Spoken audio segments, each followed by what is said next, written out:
Hello and welcome to this screencast on goal setting in sports performance. So this is what we need to be aware of: the importance and effectiveness of goal setting for attentional focus, persistent on tasks, raising confidence, controlling arousal and anxiety, as well as monitoring performance.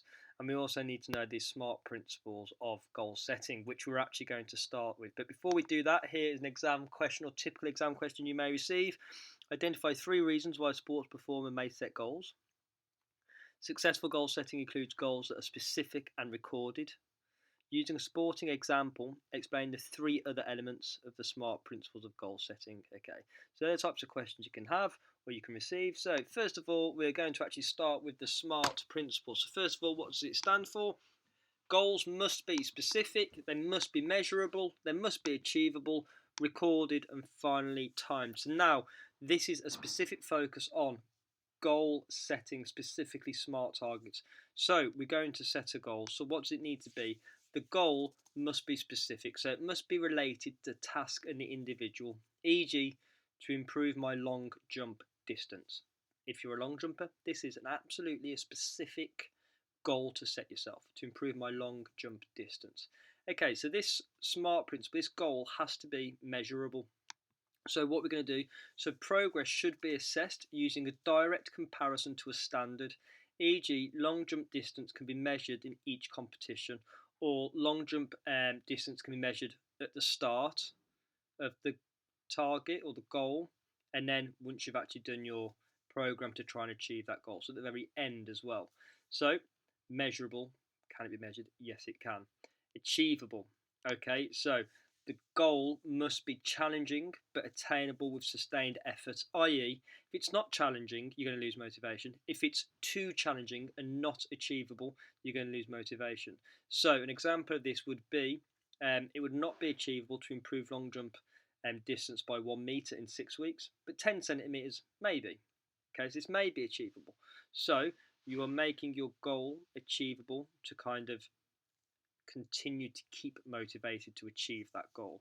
Recorded, so exactly what it says in the tin, the goal and progress towards it should be written down, e.g. record the distance you currently jump and record the distance at the end of the date you set yourself to improve it. You can record distances throughout that time as well to see if you are improving. And finally, timed, you have to give yourself a specific deadline. Okay, if you don't give yourself a specific deadline, there's no motivation, there's no end goal to achieve, so it has to be a specific deadline. For example, 6 weeks to improve long jump distance. So they are your SMART targets using sporting examples. So I've got my goal. My goal has to be SMART. Okay, it has to be specific, it has to be measurable, achievable, recorded, and also timed. So the importance and effectiveness of goal setting. Why do we goal set? Why do we set ourselves a goal? For example, improving our long jump distance within a 6 week period. Well, first of all, it will improve our confidence. Okay, so it helps raise our confidence, specifically short-term goals. You don't need to write it down if you don't want to, but you can. So first of all, setting a goal of right, we're going to improve our long distance and long jump distance. This is going to help improve our confidence. It's also going to help control our anxiety and arousal levels. Okay, so controlled by using short-term goals, process, and performance goals. So performance goals, an example of this is to achieve a certain distance within a long jump. Process goals were goals to improve our hop. So improve the hop of the actual, not the hop, sorry, improve the actual jump phase or improve our run up for the long jump. So that would be a process goal. Okay, so it helps improve or control our anxiety and arousal levels.